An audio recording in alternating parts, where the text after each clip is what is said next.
All right, guys. First of all, hi guys. How guys? Can I have your seats? Oh, yes. Good evening. Yeah, nah, that's all right. First of all, thanks everyone for coming in tonight for the whiskey tasting. I don't know. There's one missing there. I don't know how many guys know me. I can see some familiar faces. For those who don't know me, my name is Parth. I have been running a Prenzel shop in Whitford for about 2 years now. And whiskey is something I personally love myself. I love drinking whiskeys. I love talking about whiskeys. I want more and more people to drink whiskeys and enjoy at its best. So today, what I'm going to be doing I'm going to be looking at different terms related to whiskeys. A lot of people have confusions about what it says on the bottle, at the back of the labels and stuff. And it's just people haven't really asked those questions. We're talking just basics, single malts, blends, bourbon whiskeys, and why all bourbon whiskeys are whiskeys and no whiskeys are bourbon whiskeys. So we'll be going through that, and we got 6 different whiskeys that I've chosen for tonight, and there will be sampling. I've got Healing whiskey to start with, which is on your left hand side, the number 1, and we'll be going through number 2, number 3, and then number 4 is the farthest from the right hand side, and then we'll be coming close towards 6. So make sure you're going to the right numbers, as we'll be sampling one by one, and I don't want any confusion to happen. These ones are the biggest. Oh, okay. Oops, okay, I'll just ask the girl to put this up. Maddie, there's Lagavulin missing on that table. If you can put that. There's one whiskey missing on the table. So, yeah, there's Healing whiskey, which I've chosen from Ireland, so it's an Irish whiskey. And then I've got some Macallan Gold coming from Highland. I've got a Japanese whiskey as well in tonight. It's from Distillery called Pure Malt Black. And then I've got Glenmorangie, 18 years old. Then there is Legic, which is coming from one of the islands of Scotland, Isle of Mull. And we're going to be finishing it with Lagavulin, 16 years old, which is one of my personal favorite. But yeah, we'll talk about it when we reach there. So again, I guess a lot of people here tonight do drink whiskeys. That's why we're here. If we not drink whiskeys, we're here to learn about whiskeys, and we can surely make you go into whiskeys, because whiskey is such an social thing. It's great because, I say that because a lot of people have tried some whiskeys which are not for everybody. And sometimes people try that stuff which is hardcore and intense and aggressive stuff, and people say, oh, I don't like whiskeys. And I just say you need to make your way through to reach that sort of intense and aggressive whiskeys. You got to start at somewhere which is light in style, more fruity. So again, what I've chosen in a pattern is we're going to start from light whiskey to go into big, smoky, pungent, peated whiskeys in tonight. And again, to appreciate a whiskey, what I say is there's 5 steps. You got to look at the color of the whiskey before you even have a taste. You can always put it up in front of you, look at the color. It's like nice and gold, amber color. Next thing is the nose. Nose is something I say you don't really go straight away into the glass. You just go nicely close to it and just go back at it. So it's just like a sort of hint. We're not really going into deep in the glass for the first, because high alcohol, what we're looking is 46% to be exact. So it's strong stuff, can burn your nostrils, and we're going to go taste some other high alcohol stuff as well. So I don't want your nostrils to go bad on the first one. So just go soft on the first nose and see what you get. Definitely smells like whiskey. And go second nose, which is more sort of like your nose is warmed up, so you can go a bit deeper inside, and your third nose can be right inside the glass, where you definitely get that good amount of honey, subtle sort of flavors in this whiskey. So before we have a sip of this, I will talk about a little bit of the Teeling distillery. These guys were independent bottlers. So what they used to do, they used to go to different distilleries and buy some of their barrels. They used to go in the warehouse and drink some of their stuff, and I'll say, "Oh, that barrel is awesome. I want to buy that barrel." And they will take to their own warehouse and they will take care of it, age it or mature it somewhere differently, and then they will used to bottle it up under their own name. So basically blenders as well. They used to buy some different barrels from different distilleries and go home and put it in like sort of a lab, and they will blend all of those whiskies together to make up a new whiskey. But these guys have just set up a new distillery as well in Dublin, in heart of Ireland, where Jameson was. Jameson is another big brand coming from Ireland now. It has moved to Middleton. Used to be in Dublin before, but now it's in Middleton. So I think this will be the only distillery in Dublin left in Ireland. I think the whiskies they are making are great. Some of the whiskies are pretty average, but this one is awesome. Why I've chosen is called single grain. So again, coming back to the terms related to whiskies, maybe before any further ado, we can have a sip so we can get that sort of started. So just have a little sip. Don't think about it. Don't keep it in your mouth for long. Just let it go. Again, it's like a first sip. So I don't know how many guys have been drinking before. If it is your first drink of the day, it needs to be taken easily. So just don't think about it. Just have a first sip and let it go.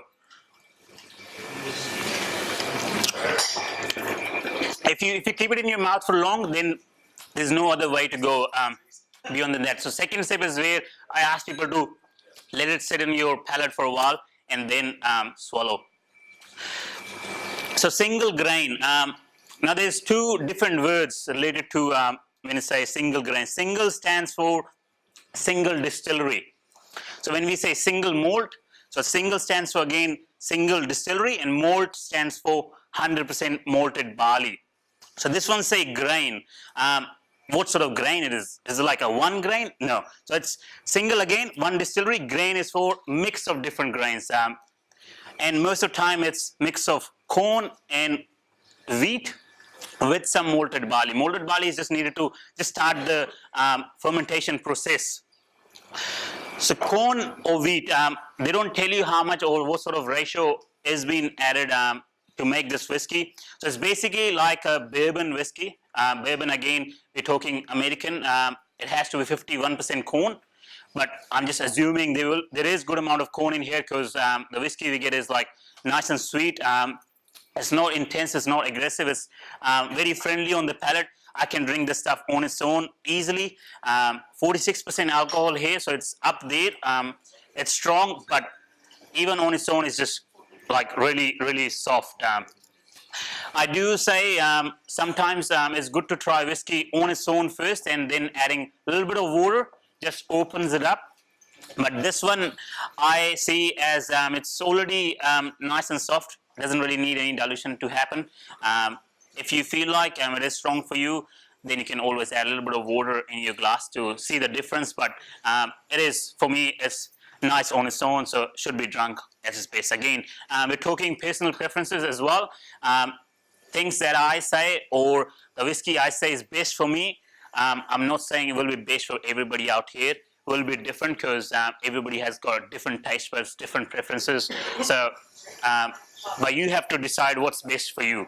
Someone can't say that this is the best whiskey, so it's best for everybody. You have to say, oh, no, this is best for me because I like it because it's soft, it's light in style, it's very approachable, it's not so intense or complex. This is very simple whiskey to understand.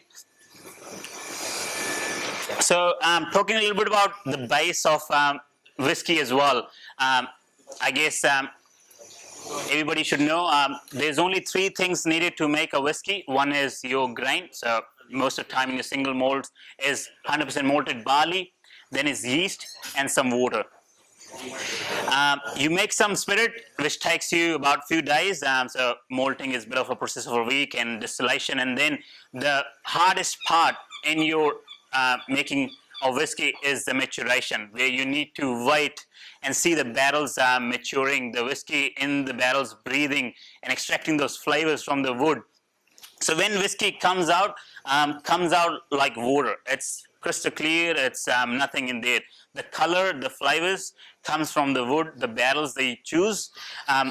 Another difference I want to talk about with bourbon and whiskey is with bourbons, they use fresh barrels, whereas with whiskeys, they use ex either ex bourbon barrels or ex wine barrels. So they can't use fresh virgin oak. It's just something in Scotland they have found this as a rule. You need to choose a barrel which has already been given its best to something else, like bourbon or red wines, like sherries, ports, or even just like a Syrah, Merlot, different wines, and different matured barrels would give you different flavors. So that's why there's heaps of different expressions from one particular distillery, but has been matured in different barrels to just give some more different unique flavors to it. This one is unchilled filtered as well. That's another term. You will probably find it on some bottles. So unchilled filter is just a process where they don't really think of taking the cloudiness out from the whiskey. They don't really think of taking the oil from the whiskey out that much. What happens in like winters, sometimes these bottles on the shelves, like on my whiskey shelf, they will be like, it will go a little bit hazy sort of. It's just because they haven't really chill filter the whiskey. And I think it's good to not whiskey that way, because the oil, the texture that leaves that sort of heaviness in your whiskey, which I personally like. For me, it's a great, you get that sort of oil texture which stays on your palate for long, and it sort of lasts a lot for longer time.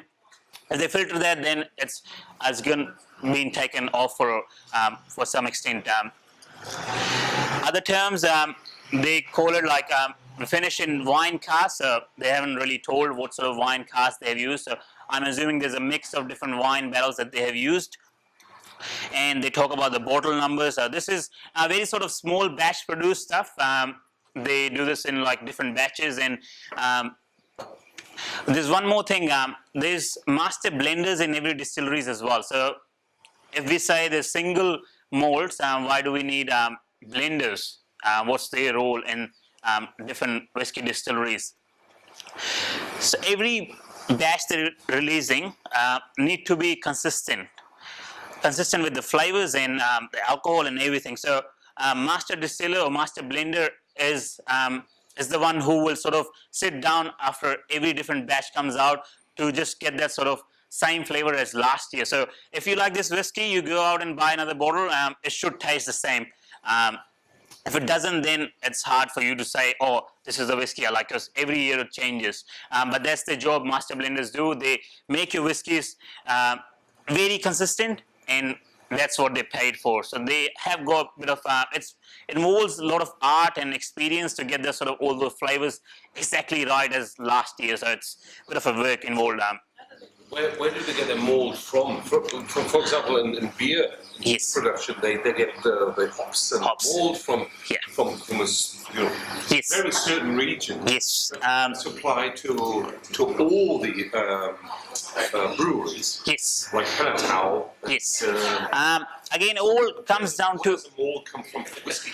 So all comes down to the distiller's choice. Most of the distilleries have their own farms. Like in Scotland, the climate is perfect for growing barley, and a lot of distilleries have got the fixed farms, so they will be getting their barley every year from that farm. So it's again comes down to distiller's choice where they want to buy. Sometimes what happens is they want to produce whiskies because the demand is high, but the crop cultivation is not enough for making the whiskey, so they will probably go out and buy some in like from overseas as well.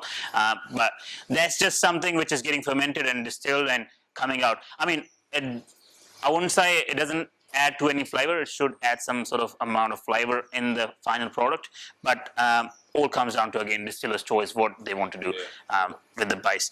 To make a whiskey, we also have to make a beer first. It's just without the hops. It's just to make a beer, again, we need some malted barley and need to ferment it. We need to steep in water to get that sort of germination happen. And so we make whiskey to make a whiskey, we need to make a beer first, and that's sort of it's a low alcoholic spirit, we say, so it's 8 to 9% or 10%. That's distilled to get out sort of 25 to 30%, and it's distilled second time. In Ireland, they're doing it 3 times, but in Scotland, we're talking they do it twice, and second distillation will give you some sort of product which is high in alcohol. You're looking over 50% easily, and that's where it goes in the barrels, and it ages for a while. A lot of cask strength stuff. I haven't chosen any cask strength, so when you see cask strength, so that's coming straight from the barrel, which is easily over 50%. Some of the cask strength I have in my shop is like 60-65% as well, which is up there. But the beauty about that is they haven't diluted it at all. So you get something straight from the barrel. You can add the amount of water you want for yourself to be drunk. So I just do the exercise myself as well. There's a Balaur Abuna, which is one of my personal favorite, bottled over 60%, 60.7. Some batches come at 60.9, 61.2. I had one. So again, what I do is just add a little bit of water and try one sip and add a little bit of more water. What happens is just brings out more and more different flavors into every sip I have. So just go ahead, if you haven't finished this first one, talking about some tasting notes from the distillery. I'll be just reading it. On the nose, you get the spice, fruit notes mingled with an underlying sweet nose. That's what I get, heaps of honeysuckle sort of notes.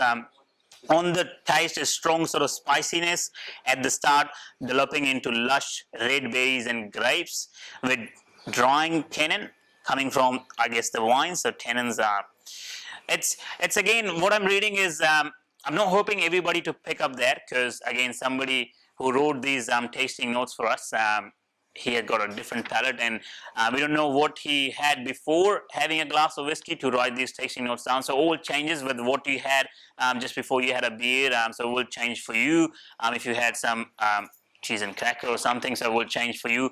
But again, these are just some basic tasting notes the distiller wants you to sort of expect or try to find in the whiskey. If you can't find anything, that's totally fine. If you find something new, that's again totally fine. There's no wrong or right answer to what you taste in your whiskeys. It's just something I say sometimes take me to some memories when I drink a whiskey, and it reminds me of different people, sometimes different things, or different holiday period I have been to, and it just takes me to those sort of flavors as well. So finish is dry, dominated by wood and a little bit of spiciness.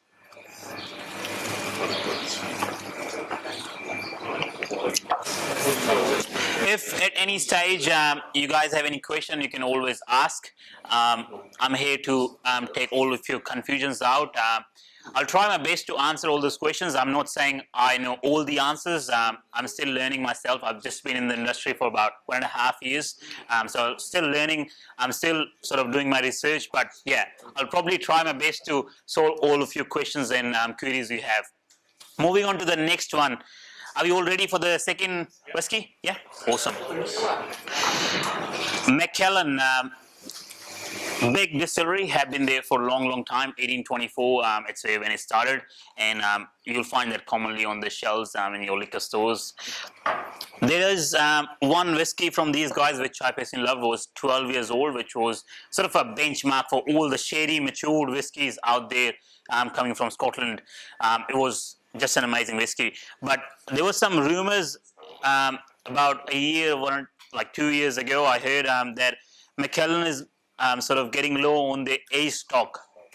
So if that happens, then they are distilling, but it's going to take 12 years and further years to get that sort of level, and there will be some time in between where we had no Macallans.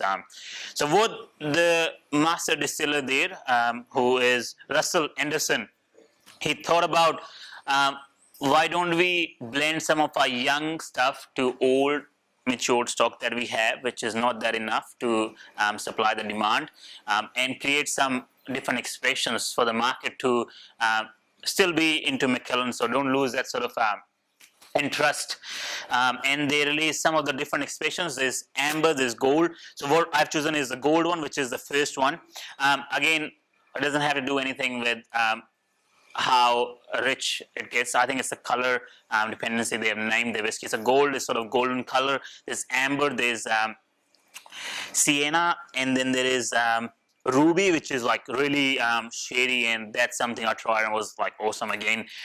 This one is pretty nice. It's 40% alcohol, so we're coming down on the alcohol level here. First one was 46%. This one is 40%.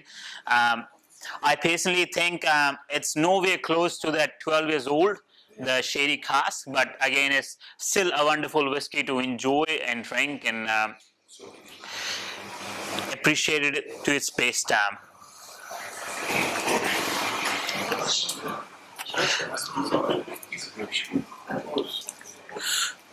So it says on the bottle, Highland single malt Scotch whiskies. So Highland is just the region in Scotland. It's geographically the biggest region in Scotland, where a lot of these distilleries are based. Out of that Highland, there's another.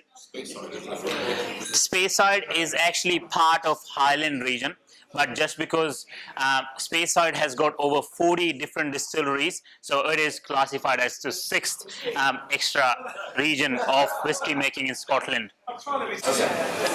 So they use some Spanish sherry cask in this one to mature the whiskey. So when we say mature the whiskey, so it's been in the sherry cask for all its time in the barrel. So when we say a finished in sherry cask, so what they have done is they've used something like ex-bourbon barrel to start the maturation, and then they put into some sherry cask to finish it. So it's like Abelard 12. So it was 10 years in the ex-bourbon barrel, and then 2 years went into the sherry cask. So it will say finished in sherry cask. This one says matured, exclusively matured in sherry oak cask from Jerez in Spain. So matured in sherry cask has been all the time in the sherry barrels. When it says finished in sherry cask, it's like they would have used some other barrels at first, which are mostly ex-bourbon barrels, and then which is coming from America, American oak, and then can be some European oak or sherry cask, whatever they want to finish their whiskies. It's just to give that sort of extra complexity, extra amount of flavor, just to finish that in that different barrel. To make the whiskey stand out from what it used to be in that 10 years. So coming to the tasting notes of this whiskey, it says on the nose you get that sort of lemon citrus, then orange peel and interlacing sweetness that softens but doesn't eliminate the zest. A quiet note of vanilla is followed by dark chocolate with lingering floral and light oak notes.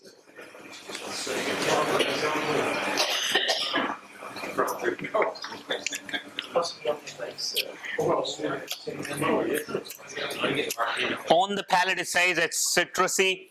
You get that sort of lemon and orange sort of peel in here, along with hints of ginger and cinnamon, while soft oak tones reveal toasted apples. Again, it's just somebody else tasting notes. We don't care what it says. If you are able to pick up that, then it's fine. If you know, I get a little bit of cinnamon for sure in here. There's not much of oak happening for me.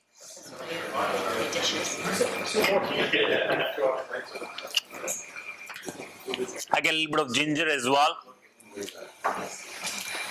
Sometimes people ask me, how do you say you get that? I normally, when I have a whiskey, I would have a checklist in my head going with all the flavors I know come from whiskey, and I'll go like, oh, it's cinnamon, yes. Oh, there's cloves, no, there's no cloves. I have sort of a checklist of different things going in my head when I taste a whiskey. It's not like, it's, to me again, I've been into this industry for about 2 years. It's not easy for me to pick up the flavors straight away. I just go through what I have in my head, like, am I tasting this? Am I tasting vanilla? Am I tasting caramel? Am I tasting toffee notes? Yes, right. If not, no. What else is there? Am I tasting some fresh fruits? There's apples or apricots or pears. What is it? Again, will change. Different days I have my whiskeys, and every day there's a different flavor which comes in from the same bottle, which is awesome. But whiskey is more about just enjoying and appreciating it. Somebody has done a hard work making this product for you. He waited for a few years to get this out, and I think he has done some tremendous job. I really like this stuff myself.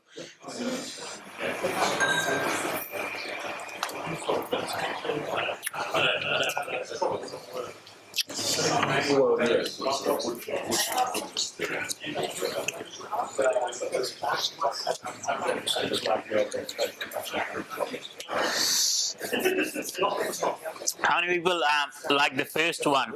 I thought the first one was more complex than the second one, but the Yeah. second one was easier to drink. Yeah.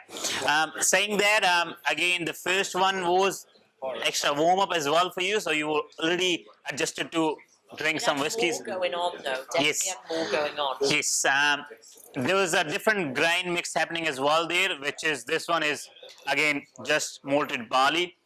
So with that extra grain component, makes it a bit complex as well. We're going on to the third one, which is a bit complex as well.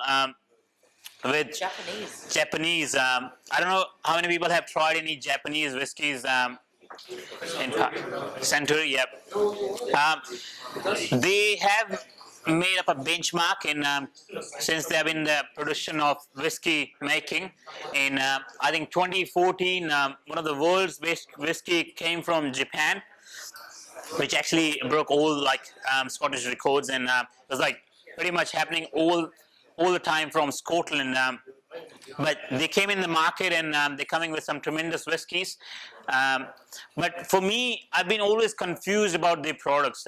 First thing is they don't really tell you much what's on the label. They talk about stuff in Japanese, and I have to go on their websites and convert in English and understand what they're talking about. So what I've chosen is a pure malt. So again, we have heard single malt, they call it pure malt. So the reason is pure is just something they have just invented their own word. But malt stands for 100% malted barley, and this one is a blend of different malted barley spirit put in together. So it's not coming from single distillery. In Japan also, we don't have many distilleries. There are few distilleries. What they do is within one distillery, they will be distilling some different grain whiskies, different still whiskies. So they